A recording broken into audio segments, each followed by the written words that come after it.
Hello friends, welcome to Neetu education world और मैं हूं आपकी होस्ट एंड दोस्त नीतू शर्मा। तो आज हम डिस्कस करने वाले हैं जुलाई 2019 का पेपर और उसका सीडी पेपर। इससे पहले हम जनवरी 2021 का और दिसंबर 2019 का पेपर डिस्कस कर चुके हैं। उनकी लिंक नीचे डिस्क्रिप्शन बॉक्स में गिवन है, तो प्लीज़ अगर वो वीडियोस नहीं देखे हैं तो आप जाके देख लीजिए। और अगर चैनल को अभी तक सब्सक्राइब नहीं किया है तो प्लीज़ सब्सक्राइब भी कर लीजिए, क्योंकि ओनली 22% लोगों ने सब्सक्राइब किया है, जबकि 77% नॉन सब्सक्राइबर हैं। तो अगर आपको मेरी वीडियोस थोड़ी सी भी पसंद आ रही हैं तो चैनल को सब्सक्राइब कर लीजिए। So without wasting our time, next आपके पास क्वेश्चन नंबर 16, चिल्ड्रंस एरर की बच्चों की जो गलतियां हैं वो क्या हैं। तो they reflect how careless children are, कि ये प्रदर्शित करती हैं कि बच्चे कितने लापरवाह होते हैं। Should be immediately corrected by asking them to do repeated practice, कि उन्हें बार बार अभ्यास करने के लिए कहें कि वो तुरंत सुधार देनी चाहिए। या फिर they are a part of learning and give an insight into their thinking, कि ये एक अधिगम का भाग है और उनके विचारों की एक अंतर्दृष्टि प्रस्तुत करती हैं। या फिर फोर्थ ऑप्शन है they are insignificant in the teaching learning process, कि ये शिक्षण की जो प्रक्रिया है उसमें महत्व ही नहीं, इनका कोई महत्व ही नहीं है। तो इसका ऑप्शन हमारा सी थर्ड जो है वो बिल्कुल सही हो जाएगा, कि जो बच्चे एरर करते हैं वो क्या है, part of learning and give an insight into their thinking. ये एक अधिगम का पार्ट है कि अगर आप सीखोगे तो गलतियां तो करोगे ही करोगे। तो इसलिए हमारा ऑप्शन सी थर्ड बिल्कुल सही हो जाएगा। नेक्स्ट है आपके पास असेसमेंट, यानी कि मूल्यांकन क्या है तो या कैसा होना चाहिए। Should be undertaken as a separate activity, कि बिल्कुल एक अलग गतिविधि के रूप में लेना चाहिए इसे। या फिर should B A part of teaching learning process, कि शिक्षण अधिगम प्रक्रिया का एक भाग होना चाहिए। Should be taken only in term of marks, कि सिर्फ नंबरों के संदर्भ में, कि हमें नंबर देखने हैं कितने बच्चे ने लिए उसके लिए उनको करना चाहिए। या फिर should be based on objective type written test, कि वस्तुनिष्ठ प्रकार के लिखित कार्यों पर ही आधारित होना चाहिए। तो इसका हमारा ऑप्शन 2 बिल्कुल सही हो जाएगा, कि should be a part of teaching learning process. क्या होना चाहिए, मूल्यांकन कि शिक्षण अधिगम की जो प्रक्रिया है उसका एक भाग ही होना चाहिए। ठीक है। नेक्स्ट आपके पास question number 18, in a constructivist framework learning is, यानी कि संरचनात्मक दृष्टिकोण के अनुसार अधिगम क्या है, active and social in its character, कि यह एक सक्रिय और सामाजिक प्रक्रिया है। पेसिव एंड इंडिविजुअलिस्टिक, यानी कि एक निष्क्रिय या व्यक्तिपरक प्रक्रिया है। थर्ड है the process of acquisition of knowledge, यानी कि अर्जन की प्रक्रिया है, नॉलेज को अर्जन करने की प्रक्रिया है। या फोर्थ ऑप्शन है a change in behaviour as a result of experience, कि अनुभव के परिणाम के रूप में व्यवहार में एक परिवर्तन होने की प्रक्रिया है। हमारा ऑप्शन 1 बिल्कुल सही हो जाएगा, कि संरचनात्मक दृष्टिकोण के अनुसार जो अधिगम है वो एक सक्रिय और सामाजिक प्रक्रिया है। ठीक है। नेक्स्ट आपके पास क्वेश्चन नंबर 19 क्या है, क्वेश्चन नंबर 19 एक बार देख लेते हैं। ओके, हाँ, what principle does the following highlights, कि नीचे लिखी हुई स्थिति किस सिद्धांत को दर्शाती है, कि स्टूडेंट्स वो don't perform well feel that they are not good enough and feel demotivated, they are often likely to give up easily without trying और परसिस्टिंग इन डूइंग टास्क, कि जो विद्यार्थी अच्छा प्रदर्शन नहीं कर पाते वो क्या करते हैं, वो अपने आप ही महसूस कर लेते हैं कि वो अच्छे नहीं हैं और डिमोटिवेटेड हो जाते हैं और बिना ही प्रयास किए, कि आगे प्रयास ही नहीं करेंगे और उस कार्य को आसानी से छोड़ देते हैं या छोड़ने की संभावना है उनकी। तो ये हमें क्या दर्शाता है, कौन सा प्रिंसिपल दिखाती है ये चीज़, कि cognition and emotion are not separable, या फिर cognition and emotion are not related, या फिर heredity and environment are not separable, या फोर्थ ऑप्शन है heredity and environment are not related. तो देखो इसमें हेरिडिटी और इन्वायरमेंट की तो कोई बात ही नहीं है, कॉग्निशन और इमोशंस की बात है, कि जो हमारे संज्ञान और जो संवेग हैं वो अलग नहीं है। ये क्या दर्शाता है कि ये दोनों सेपरेबल नहीं है, कि अगर आप इमोशनली वीक हो तो आप उस वक्त आपकी जो कॉग्निशन है, यानी कि आपका जो संज्ञान है वो भी वीक हो जाता है, या आप किसी चीज़ को उस वक्त अच्छे से नहीं कर पाते। जैसे होता है कभी कभी हम किसी भी वजह से परेशान होते हैं, मतलब कोई भी अपना फैमिली रीजन या कोई और भी रीजन हो सकता है, तो जिस वक्त हम परेशान होते हैं या हम वीक होते हैं इमोशनली, तो हम उस वक्त दूसरे काम भी अच्छे से नहीं कर पाते। इसका कहने का मतलब है कि हमारा जो संज्ञान है और वो जो संवेग है, इमोशन है, वो अलग अलग नहीं है, वो एक दूसरे से इंटर रिलेटेड है या इंटरवोवन है। ओके, नेक्स्ट है आपका question number 20। A teacher can encourage children to become effective problem solver by, कि एक जो शिक्षक है बच्चों को प्रभावी रूप से समस्याओं का समाधान करने में सक्षम बनाने के लिए किस तरह से प्रोत्साहित यानी कि उनको मोटिवेट या एनकरेज कर सकता है। तो writing step by step solution to all the question in the text book, अगर सारे ही क्वेश्चन के सॉल्यूशन स्टेप बाय स्टेप लिख देगा तो इसमें मोटिवेशन क्या हुई या फिर उनको एनकरेज क्या किया।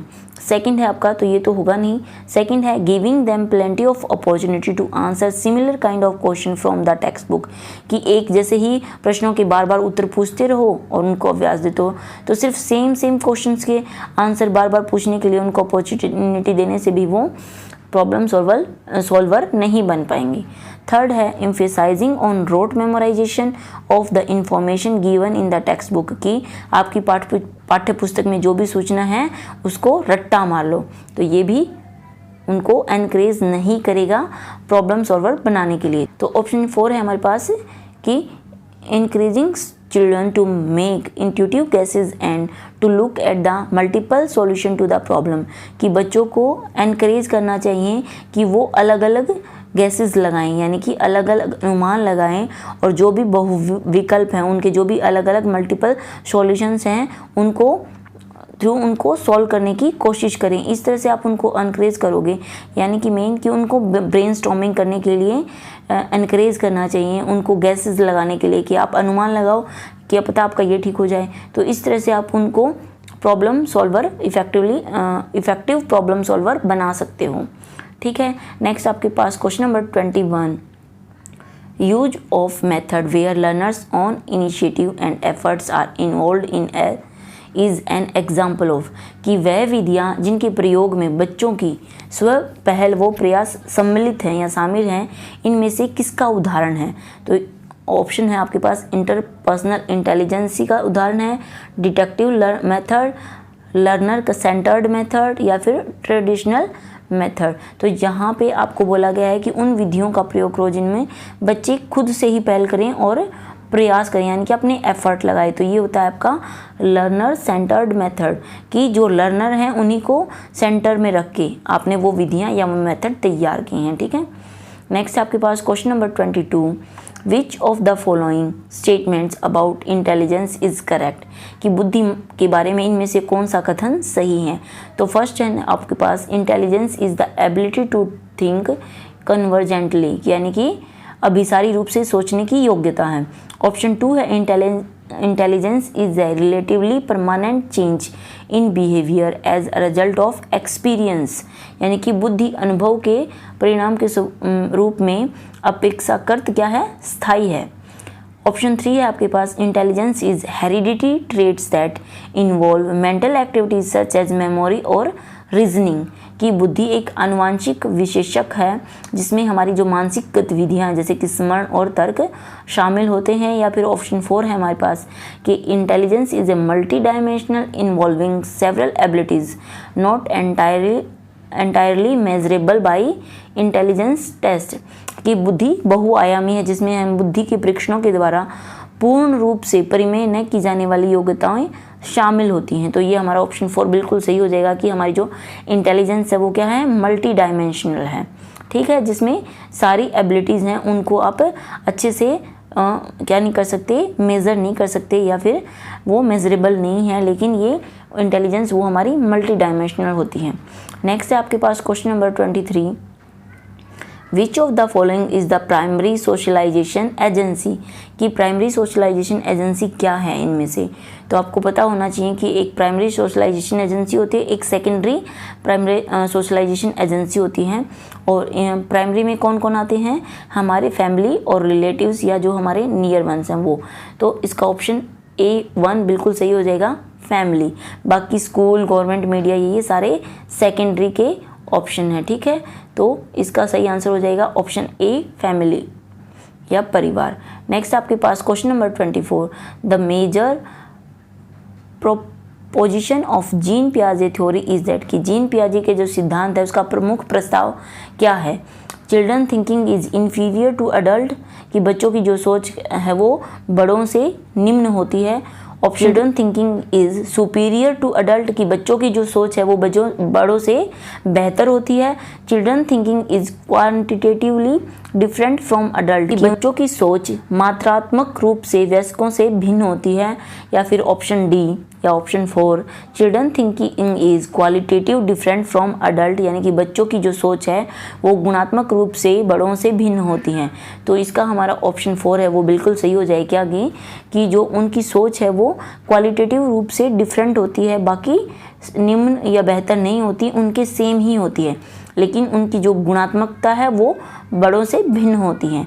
नेक्स्ट आपके पास क्वेश्चन नंबर 25, जेंडर इज, क्या है gender. Biological determinant, psychological entity, social construct या फिर इकोनॉमिक कॉन्सेप्ट।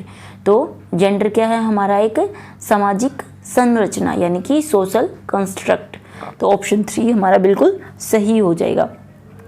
और अगर इसकी जगह पूछा जाता सेक्स इज एन, तो सेक्स क्या होता हमारा, बायोलॉजिकल डिटरमिनेंट, वो एक जैविक निर्धारक होता, जबकि जेंडर जो है हमारा वो सामाजिक संरचना है। नेक्स्ट है आपके पास question number 26, which of the following correctly identify broad domain of development, यानी कि निम्नलिखित में से कौन से विकास के व्यापक आयामों को सही पहचान करता है, कि कौन से सही हैं हमारे विकास के आयाम या डोमेन। तो ऑप्शन आपको गिवन है, ऑप्शन 1 है फिजिकल, कॉग्निटिव, सोशल और इमोशनल। ऑप्शन 2 है इमोशनल, इंटेलिजेंस, स्पिरिचुअल और सेल्फ। ऑप्शन 3 है physical, personality, spiritual and emotional. और ऑप्शन 4 है social, physical, personality and self. तो इसका हमारा ऑप्शन 1 बिल्कुल सही हो जाएगा, फिजिकल, कॉग्निटिव, सोशल और इमोशनल, ये चारों हमारे डेवलपमेंट के 4 मेन डोमेन हैं। ठीक है। नेक्स्ट आपके पास question number 27, which of the following statements regarding children and their learning is correct, यानी कि बच्चों और उनके अधिगम के बारे में निम्नलिखित में से कौन सा कथन सही है। तो all children are naturally motivated to learn and are capable of learning, कि सभी बच्चे सीखने के लिए स्वाभाविक रूप से प्रेरित होते हैं और सीखने में सक्षम होते हैं। ऑप्शन 2 है children's motivation to learn and their capability to learn is predetermined by heredity only, कि केवल हेरिडिटी के पूर्व निर्धारित होती है उनकी जो भी एबिलिटी हैं या कैपेबिलिटी हैं या लर्निंग के जो मोटिवेशन है। ठीक है। ऑप्शन 3 है कि children socio economic background determine and limit their motivation and learning capability, की बच्चों की जो भी सामाजिक आर्थिक पृष्ठभूमि है वो उनकी प्रेरणा और अधिगम जो एबिलिटीज़ हैं उनको निर्धारित व सीमित करती है। और ऑप्शन 4 है कि children have to rewarded and punish to make them motivated for learning, कि बच्चों को अधिगम हेतु प्रेरित करने के लिए उन्हें पुरस्कृत करना चाहिए या दंडित करना चाहिए। तो इसका हमारा ऑप्शन 1 यानी कि फर्स्ट बिल्कुल सही हो जाएगा, कि सभी बच्चों के अंदर स्वाभाविक रूप से क्या होती हैं, सीखने में वो सक्षम होते हैं और उनके अंदर नेचुरली मोटिवेशन होती है, कि वो नेचुरली मोटिवेटेड होते हैं और कैपेबल ऑफ लर्निंग होते हैं। ठीक है। नेक्स्ट आपके पास question number 28, in a progressive education childrens are seen as, कि प्रगतिशील शिक्षा में बच्चों को किस तरह से देखा जाता है।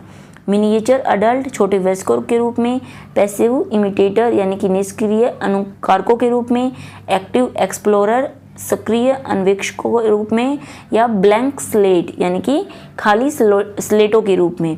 तो इसका हमारा आंसर हो जाएगा कि प्रगतिशील शिक्षा में, प्रोग्रेसिव एजुकेशन में बच्चों को हम एक्टिव एक्सप्लोरर के रूप में देखते हैं। ठीक है, सक्रिय अन्वेषकों के रूप में। नेक्स्ट आपके पास question number 29, according to Lev Vygotsky learning is, यानी कि लव वाइगोत्स्की के अनुसार अधिगम क्या है। एक सोशल एक्टिविटी है, इंडिविजुअल एक्टिविटी है, पैसिव एक्टिविटी है या कंडीशनड एक्टिविटी है। तो अगर बात लव वाइगोत्स्की की हुई है तो वो हमेशा सामाजिक गतिविधि के बारे में बात करते हैं। तो ऑप्शन ए बिल्कुल सही हो जाएगा, first A social activity. Next आपके पास क्वेश्चन नंबर 30 और आज की इस क्लास का लास्ट क्वेश्चन। और अगर आपको क्लास पसंद आई हो तो प्लीज़ लाइक, शेयर और सब्सक्राइब कर दीजिएगा। और नोटिफिकेशन बेल को प्रेस भी कर लीजिएगा ताकि आपको और वीडियोज़ की नोटिफिकेशन मिलते रहें। तो देखते हैं हमारा आखिरी question number 30, which of the following characterize a child in the preoperational stage, कि निम्नलिखित में कौन सा पूर्व क्रियात्मक अवस्था काल के बच्चों को विशेषित करता है। तो क्या विशेषित करता है प्री ऑपरेशनल स्टेज के बच्चों को? सर्कुलर रिएक्शन, या फिर गोल डायरेक्टेड बिहेवियर, या डिफर्ड इमिटेशन, या फिर इरिवर्सिबिलिटी ऑफ थॉट्स।